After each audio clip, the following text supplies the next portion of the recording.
The official Game of the Year awards starts right now. Hello everyone and welcome to this year's Game of the Year award. We've got a very special showcase for you today. But before we get started, we need to talk about Dash Door. We're also going to talk about some Netflix movies and play a bunch of music. It's really weird, really inappropriate. You're all gamers, so none of you give a shit. But we're going to do it anyways because we are corporate sellouts. Yeah, for capitalism. Woo! And we actually have a very special guest on call with us today. He's a YouTuber nobody knows, but we know him. Scyushi. Hello, Scyushi. How are you?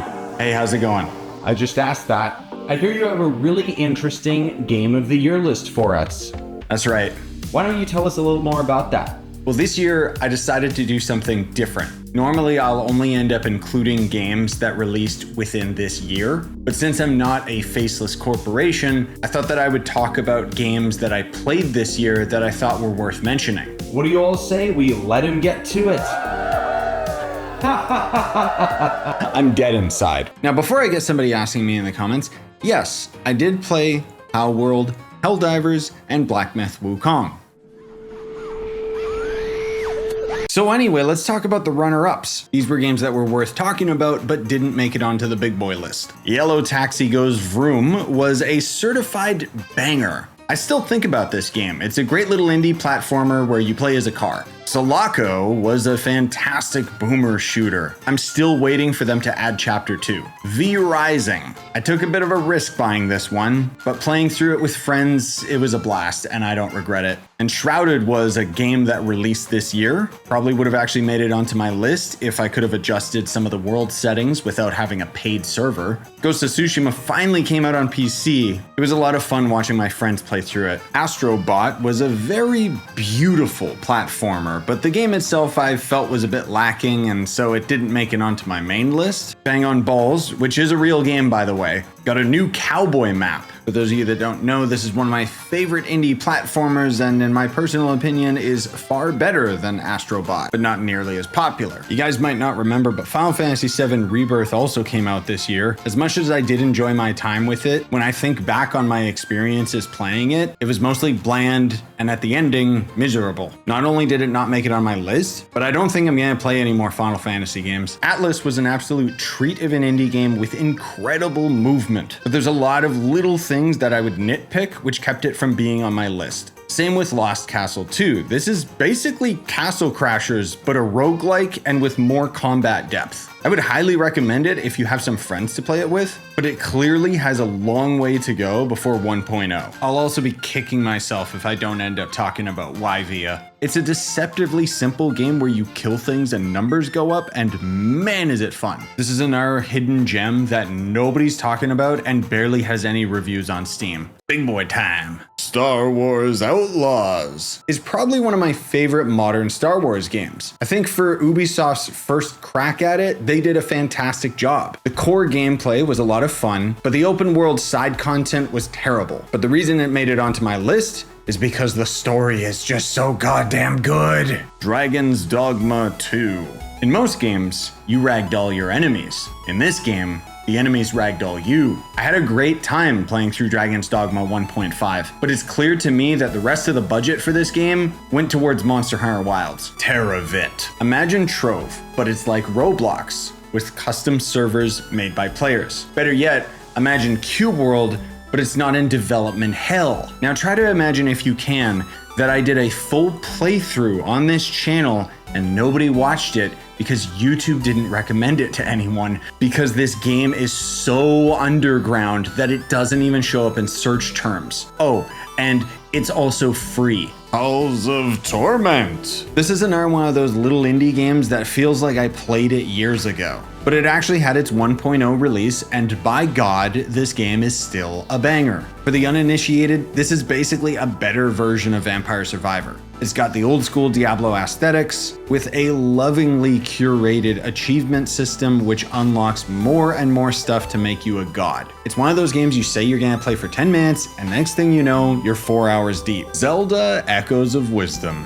I'm gonna be real, I didn't have much hype for this game, but man, it was fun. The idea that you've kind of got this top-down return to the classic Zelda formula, but it has some modern spin on it, which is the fact that you get to play as Zelda, but also that you get to literally summon all of the enemies and objects you come across in the game. The funny thing is, even though this game was incredible, there's a part of me that feels sad how forgettable it was. I definitely enjoyed my time with it, but it didn't really stick around. In a way, it feels kind of like a little appetizer to hold me off for the next big Zelda game. Wayfinder. Wait, what the fuck? Wayfinder 1.0 ended up changing the game entirely.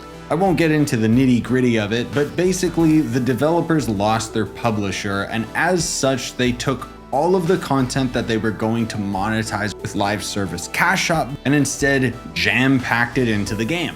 Now, I don't know whether or not the game actually has a future, but I'm glad to see that the developers turned it around. Rise of the Ronin. Japan's answer to Ghost of Tsushima was to make a faster game with better traversal and worse combat. I loved the open world, but I hated the story. It doesn't help that the story lasted 40 hours. Still, it was a pretty frustrating experience overall, but honestly, this game is great. We don't have a lot of AA games of this quality. Abiotic Factor. In a year full of survival games, this is the only one that felt different to me. Sure, it was a little clunky, but incredibly unique. I'll always value a great idea over a safe one.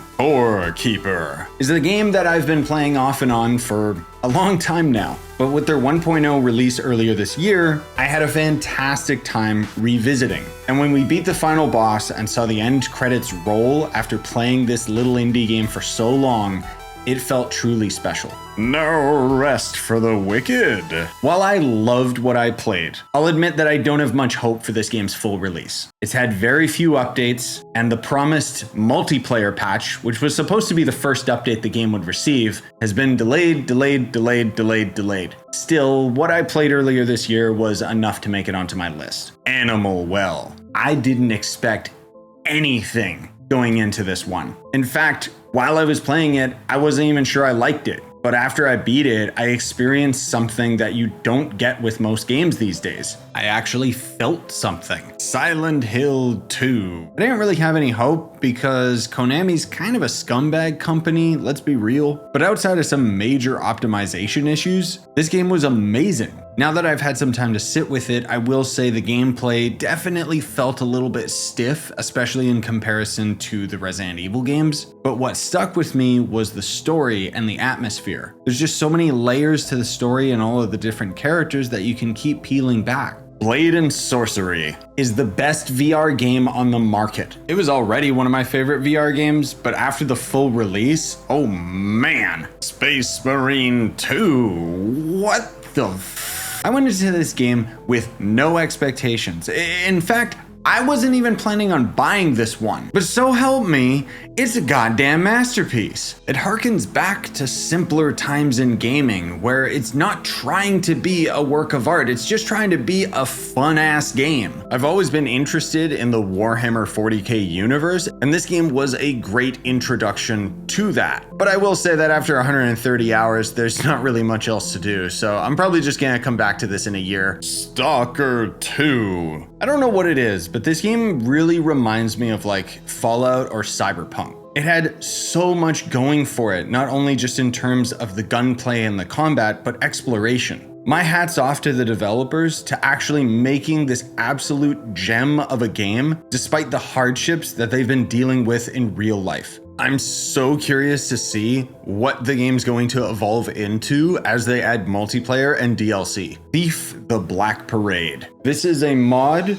from 2023 for a game that was created in 1998, but I didn't play it in 2023. I played it in 2024. I had to include it. This game is that goddamn good. It's a mod in title alone, because as far as I'm concerned, this was just getting a modern Thief game. I know for the younger generation, you're probably looking at this game and scoffing at how ugly it looks, but rest assured, I am not playing this game with nostalgia goggles because I never played the original Thief game. If you have the patience for a stealth game, I would recommend you check it out because this is probably one of the best I've ever played. Now, I don't know about you, but I don't want to end up on the street. I'd much rather prefer to be JoJo walking in a mall. That's why those of you that watch my videos without ad blocker or become members of the channel are so appreciated. This is a joke segment, but at the same time, I do want to genuinely say thanks. Oh, and just a friendly reminder that I've migrated all of my merch from Teespring to Fourth Wall. The main reason for this is because I can sell my merch for significantly cheaper. If interested, you can go to Scyushi-shop.fourthwall.com or just check the description because that's a terrible URL. So before we get to the finalists, I did want to kind of talk about some of the best shows that came out this year. You all already know that Arcane Season 2 is phenomenal and Shogun was also a very highly rated show. But did you hear about House of Ninja? No, nobody heard about it. No one's talking about it. That was my favorite show of the year, actually. The elevator pitch to sell you on it is that it's basically live action anime, but not cringy and better than anime.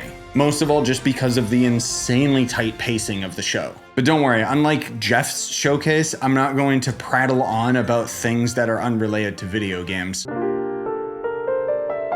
Shadow of the Erdtree. I don't care if it's DLC, this was the best Souls-like out this year. I already had like 300 hours in Elden Ring's base game, and Shadow of the Erdtree had me playing an additional 100 hours. Despite my love for FromSoft and this incredible DLC, I do think that everyone's arguments towards the official Game Awards has a point. Why should DLC be rated amongst all of these other games as if it's an equal? It's not that Shadow of the Erdtree lacked content, it's got way more content than Wukong, and Wukong's on the Game of the Year awards. But a good argument people were making is, why didn't Cyberpunk's DLC get nominated for Game of the Year, or Monster Hunter World's DLC? Hearing these opinions made me take a step back and seriously start to consider that maybe I'm a little bit biased towards Erdtree. So while it might come as a surprise, Elden Ring's Shadow of the Erdtree is not my Game of the Year. That said, I don't think you'll be surprised what is. Path of Exile 2.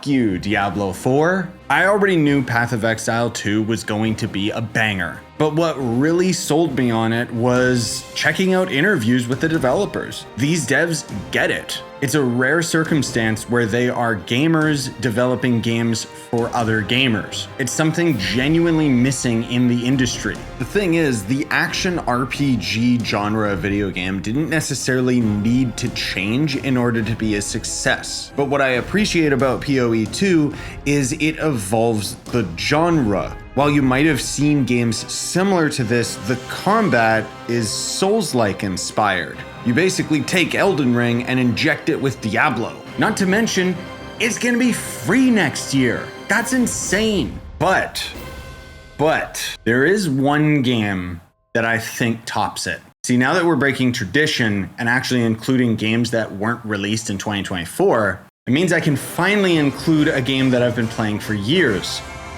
Trove. Were all of the updates bangers?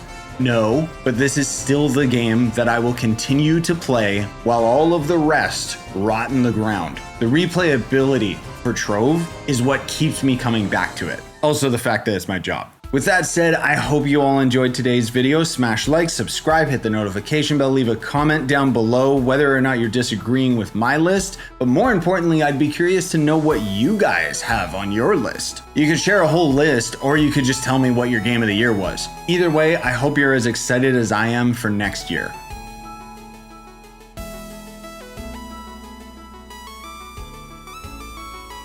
Hey. We're still rolling, you know. Really? Oh. Yeah, you got one more game, I think?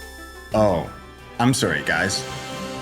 I lied. The game of the year doesn't belong to Trove. My game of the year for 2024 is Stray on Nintendo Switch.